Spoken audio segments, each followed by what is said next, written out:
બાંગ્લાદેશમાં હિન્દુ પર થયેલા અત્યાચારના વિરોધમાં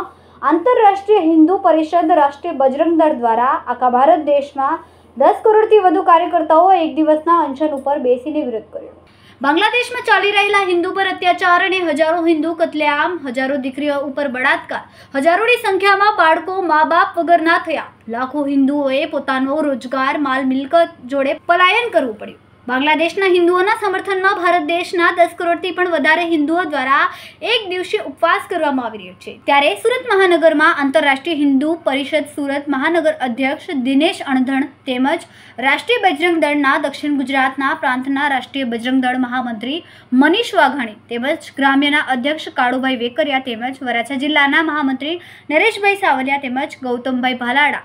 લાલજીભાઈ માંગુકિયા તથા હિંમતભાઈ માવાણી તેમજ કિશોરભાઈ વાગડિયા, અજયસિંહ તેમજ કાર્યકર્તાઓના સાનિધ્યમાં હીરાબાગ ખાતે એક દિવસ ઉપવાસ કરવામાં આવ્યા। મારું નામ મનીષ વાઘાણી છે। આપણે જે બાંગ્લાદેશની અંદર જે હિન્દુઓ માટે નરસંહાર કરવામાં આવેલો છે, ઘણા હિન્દુઓને કતલેઆમ કર્યા, પોતાના ઘર, પોતાના બિઝનેસ, પોતાના ઓફિસો છોડીને ભાગી જવું પડ્યું, લૂંટફાટ મચાવી છે। અને જે સુરક્ષિત હિન્દુની આપણે વાત કરતા હતા, પણ બાંગ્લાદેશની અંદર કેટલા હિન્દુઓને કતલેઆમ કરી, બહેનો દીકરીઓ માટે અસંખ્ય બહેનો દીકરીઓ માટે બળાત્કાર કરવામાં આવ્યા અને કેટલા હિન્દુઓને પુલની નીચે લટકાવી દેવામાં આવ્યા અને ઘણા મુસલમાને અલ્લાહુ અકબર કરી અને હિન્દુઓને ટાર્ગેટ કરવામાં આવેલા છે। આ સુપર પ્લાનિંગથી આ જે કરવામાં આવેલું છે, એટલે અમારી માંગ, અમે અત્યારે આંતરરાષ્ટ્રીય હિન્દુ પરિષદ રાષ્ટ્રીય બજરંગ દળ એક દિવસના અનશન આખા દેશની અંદર ડૉક્ટર પ્રવીણભાઈ તોગડિયાના નેતૃત્વમાં અત્યારે આખા દેશમાં 10 કરોડ લોકો એક દિવસનો ઉપવાસ કરે છે। એને અત્યારે સુરત મહાનગરમાં અમે અત્યારે બધા લોકો એક દિવસના અનશન માટે બેઠેલા છીએ અને જે આપણે કહીએ છીએ કે દેશના વડાપ્રધાન લાલ આંખ બધા સામે કરે છે, તો પાકિસ્તાનને આપણે જડબાતોડ જવાબ આપવાની વાતું છે।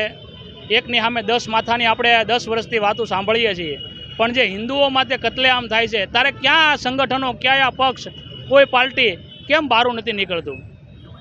અને અમારી એવી માંગણી છે કે દેશના વડાપ્રધાન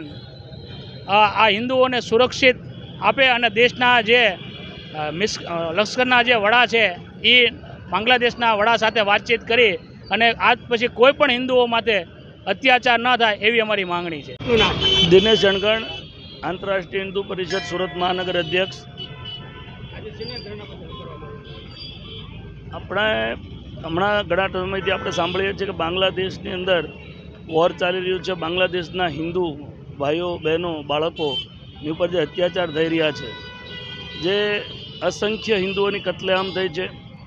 અસંખ્ય બહેનો પર બળાત્કારો થયા છે, બાળકો નિરાધાર થયા છે, ઘર બહાર છોડવા પડ્યા છે, ત્યારે હિન્દુઓના સમર્થનમાં હિન્દુઓ સુરક્ષિત રહે, સમૃદ્ધ રહે અને હિન્દુ એકતા વધે એ માટે આજે આંતરરાષ્ટ્રીય હિન્દુ પરિષદ રાષ્ટ્રીય બજરંગ દળ દ્વારા સુરત શહેરમાં એક દિવસીય ઉપવાસ રાખેલો છે અને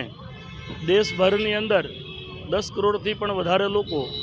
પોતપોતાના ઘરે આજે ઉપવાસ રાખવાના છે અને ઉપવાસ રાખ્યો છે। બીજું, જેવી રીતે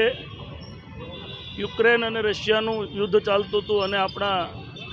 દેશના વડાપ્રધાને ઇન્ટરફિયર કરી ત્યાંથી હિન્દુઓને બચાવી પાછા પ્લેન દ્વારા ભારતમાં લઈ આવ્યા હતા, એવી જ રીતે આ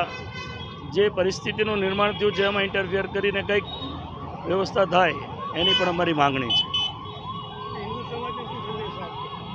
હિન્દુ સમાજનો સંદેશો એક જ છે કે આપણે જે ધર્મના વાડાઓમાં બટાઈ ગયા છીએ, અલગ અલગ ધર્મ જરૂરી છે,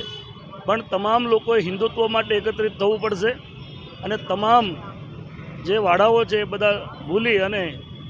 હિન્દુ ધર્મ માટે એકતા કરી અને આ જે કાંઈ પરિસ્થિતિઓનું નિર્માણ થઈ રહ્યું છે અને આવતા સમયમાં જે